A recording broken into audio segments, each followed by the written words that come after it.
Without any lawyer, it's up to him. Saudi Arabia has banned all demonstrations after a series of minor protests in the oil-producing eastern province. Mainly Shia protesters gathered in the towns of Qatif and Hofuf on Thursday and Friday. They've been demanding the release of all prisoners being held without trial, as well as better access to jobs. Authorities say the security forces will stop at nothing to quell the unrest. In Oman, Sultan Qaboos has replaced 2 of his cabinet ministers after days of violent unrest. Protesters there have been calling for more jobs and better political representation. Meanwhile, workers have been staging a sit-in at the main oil field in Hama to demand more investment from the state. Well, earlier we spoke to Ghanem Al-Najjar, a professor of political science at Kuwait University, and he says there are many parallels between the opposition movements rising up in the countries across the Gulf. I think what's happening now in the Gulf is only a reaction and reflection of what's happening around the area, and it was understandable that something like that to happen in Bahrain, and then Oman, then Saudi. Things were going, the dynamics, maybe each country is different, but dynamics are the same. People are not just demanding economic rights or better jobs or better living conditions.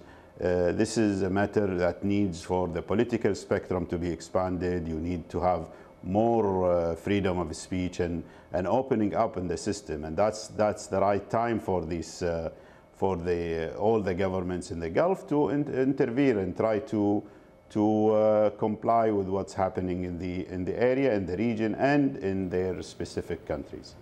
We're going to take a short break now, but do stay with us. There's more to come on the programme, including over 100 people injured in Somalia as government troops launch a fresh offensive against Al-Shabaab fighters.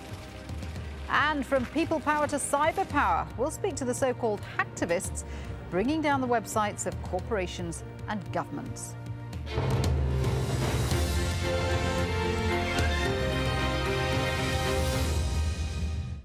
The relocation of the Ahmadiyya has magnified the issue of religious intolerance in Indonesia.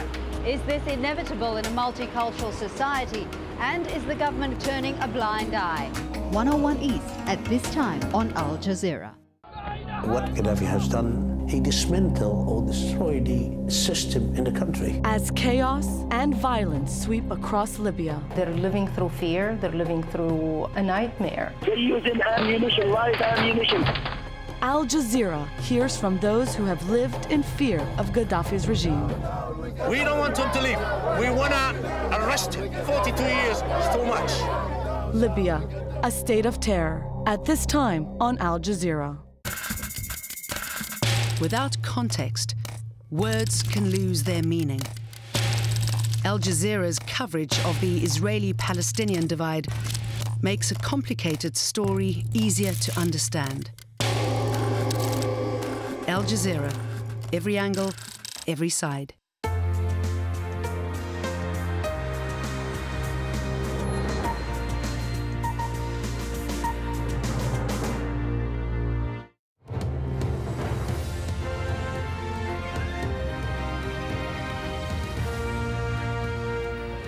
Welcome back here with Al Jazeera. Let's remind you of our top stories now. We're getting reports of fresh shelling by government forces on the Libyan town of AlJazeera. Rebel fighters have claimed victory there after clashes with Gaddafi forces earlier on Saturday. At least 30 people, mostly civilians, have been killed. Anti-Gaddafi forces are celebrating in the key oil port of Ras Lanuf. They've managed to hang on to the city after repelling an attack by government loyalists. Some government soldiers in the strategic oil town have reportedly switched sides. And in Benghazi, funerals have been held for those killed in a blast at a weapons depot. More than 17 people are thought to have died. Well, with the violence in Libya escalating, the transport of goods has come to a standstill, and that's led to concern for essential supplies such as food, water and medicine. From AlJazeera, Jackie Rowland reports.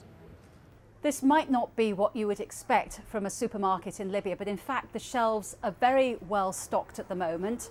You've got a real range of products, your basics, things like rice and pasta and cooking oil.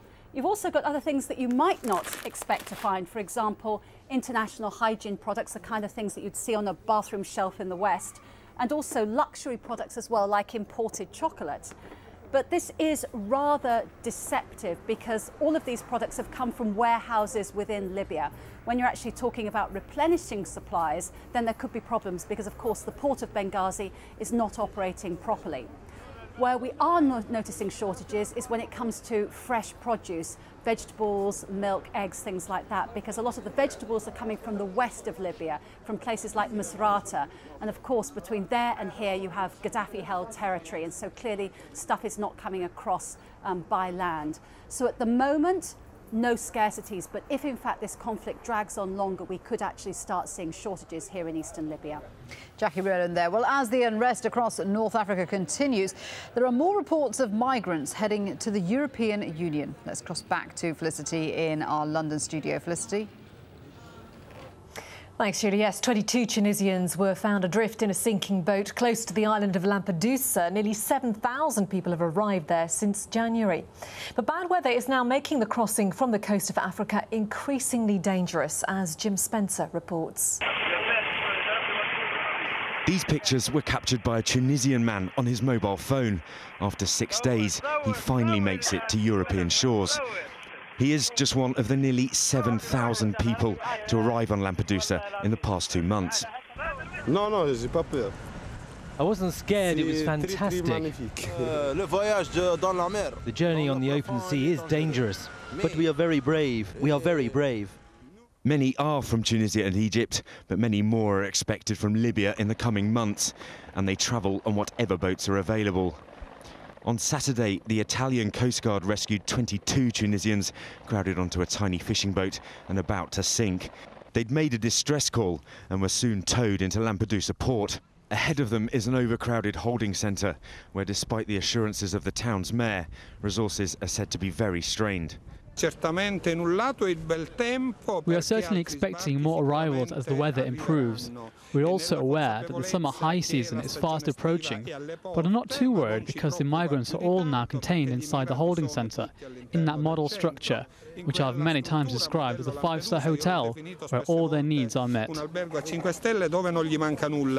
But many crossing the Mediterranean aren't so lucky. The wooden crosses in a cemetery nearby tell a tragic tale that's all too common. Just hours before the rescue here, a boat carrying 6 people sank off the coast of Sicily, and everyone on board died. And as the fighting continues in Libya, there's no doubt many more will risk their lives for an uncertain European future. Jim Spencer, AlJazeera. In other news, Europe's socialist leaders are proposing a new plan to strengthen the Eurozone economy. They're demanding the European Council provides better terms for the Ireland and Greece bailouts. They say more support has to be given to countries in financial difficulty. We will not allow any country in Europe to default, to go down, or whatever you prefer to call it. We are here with one brand, which is solidarity, with one understanding, which is we have a common future and a common destiny. Now, the lawyer for Italian Prime Minister Silvio Berlusconi says his client will appear in court to defend himself as long as it's not more than once a week. A court in Milan on Saturday postponed